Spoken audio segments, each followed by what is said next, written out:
여러분 안녕하십니까? 진성호입니다. 조국 법무부 장관 후보자를 융단 폭격합니다. 앞서 조국 전 수석 가족의 이상한 부동산 거래에 대해서 말씀드렸습니다. 이번에는 펀드 투자, 사모펀드 투자에 대한 수상한 점을 말씀드리겠습니다. 정말 조국 후보자의 미스테리는 끝도 없습니다. 양파도 아닌데 까도 계속 의혹들이 나옵니다. 당초에는 조국 후보자는 민정수석에 있을 때 인사검증을 잘못했다든지 폴리페서 논란이라든지 산호맹 전력 같은 것들이 굉장히 뜨거운 논란의 대상이 될 줄 알았더니 의외로 도덕성 문제에서 부동산, 펀드, 위장 전입, 논문 표절, 계속해서 뭐가 터져 나옵니다. 그런데 이 사모펀드도 제가 볼 때는 상당히 심각합니다.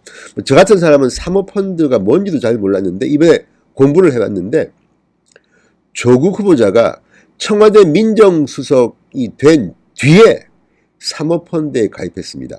이것도 일반적으로는 이해를 잘 못하는데 조국 가족이 가입했다는 이 사모펀드의 성격 그리고 이 사모펀드가 운용된 방법 등을 보면 민정수석이라는 자리에서 해야 될 투자였나 의혹이 점점 커집니다. 자, 조국 법무부 장관 후보자 가족이 2년여 전에 그러니까 조국이 민정수석이 된 뒤에 총재산이 당시에 54억인가 그랬는데 74억 5,500만 원을 출자하기로 투자 약정을 한 것부터가 논란의 대상이 됐습니다.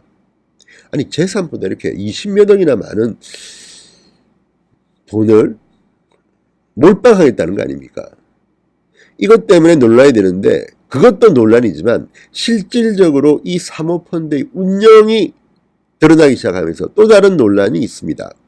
자, 지금 조국 후보자의 가족은 74억 5,500만 원을 출자하기로 투자 약정을 체결했는데 실제로 현재 그 투자한 금액은 10억 5천만 원입니다.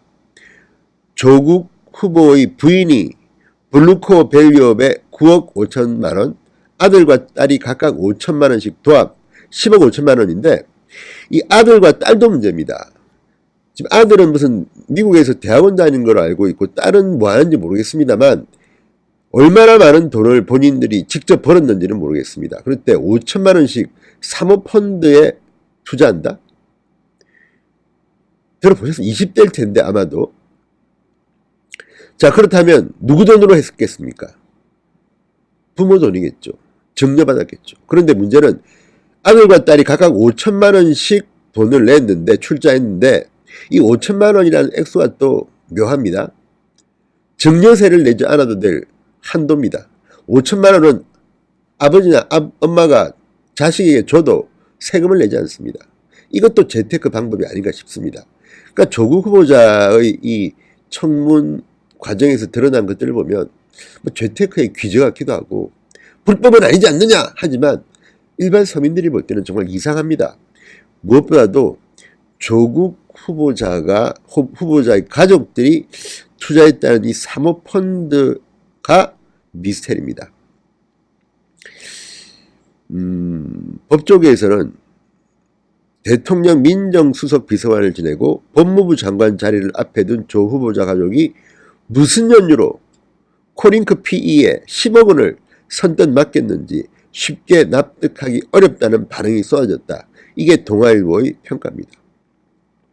자, 동아일보가 16일 입수한 한국 기업 데이터의 신용평가 보고서에 따르면 조국 가족이 10억 5천만 원을 투자한 코잉크 프라이빗 에퀴티가 운영하는 블루코어 밸류업 1호 펀드는 2017년 하반기 가로등 자동 전멸기 생산업체 웰스 CNT에 투자해서 최대 주주가 됩니다. 올 4월 기준으로 이 펀드, 이 블루코어 밸류업 1호 펀드, 블루펀드라고 부릅시다. 이 블루펀드의 웰스 CNT 보유 지분은 30%에 가깝다고 합니다. 최대 주주가 됐습니다. 그런데 이 블루펀드가 지분을 투자한 전후에 웰스 CNT의 매출 규모가 급증합니다. 2017년 매출 17억 6천만 원, 영업이익 6,400만 원. 그런데 2018년 말 기준으로 매출 30억 6,400만 원 수준으로 수직 상승했습니다. 영업이익은 직전 연도의 2.4배, 1억 5,300만 원. 자, 블루펀드가 지분을 투자한 전후에 갑자기 매출 규모, 이익 규모가 확 커집니다. 투자회사 덕분이 아니냐 이런 생각이 듭니다. 자, 그런데 이 웰스 CNT는 가로등 관련 관급공사를 수주하면서 성장했습니다. 관급공사. 여기에 포인트가 있습니다.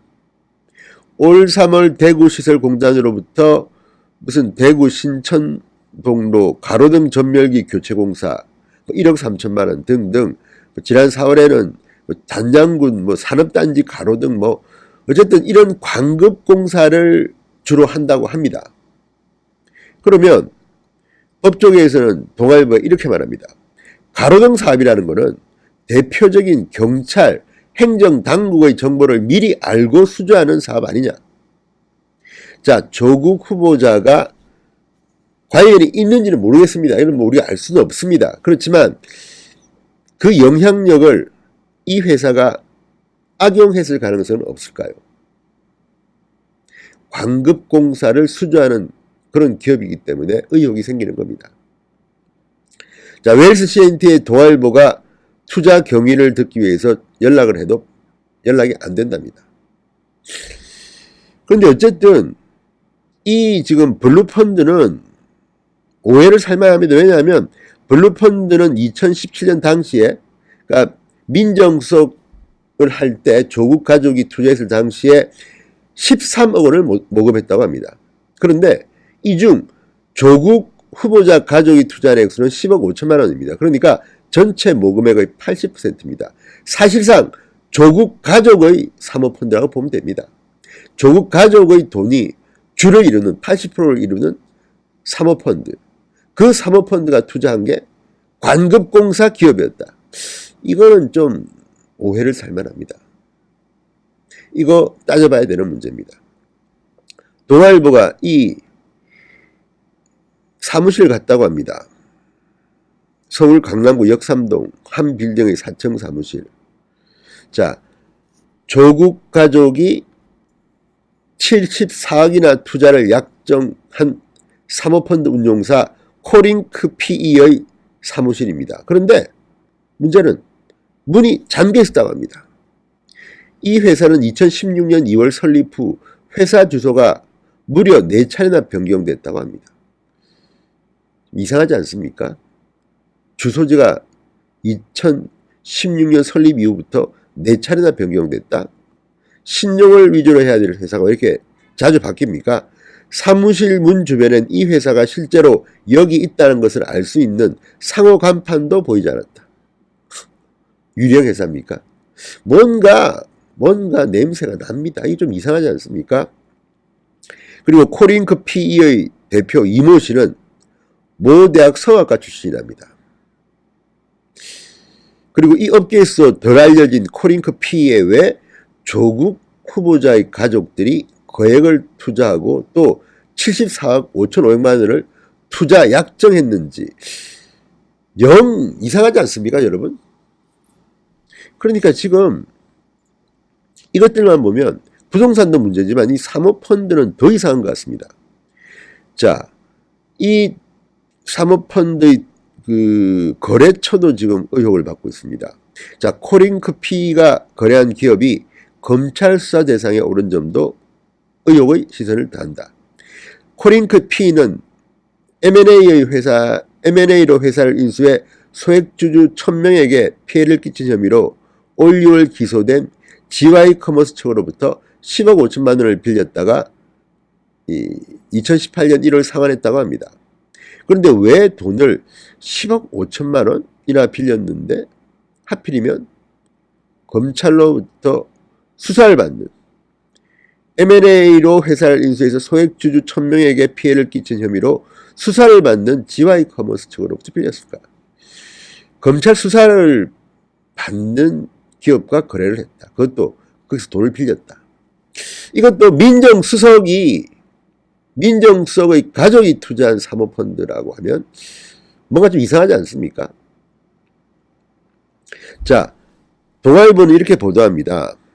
금융당국에서도 조 후보자의 투자가 일반적이지 않다는 지적이 나오고 있다.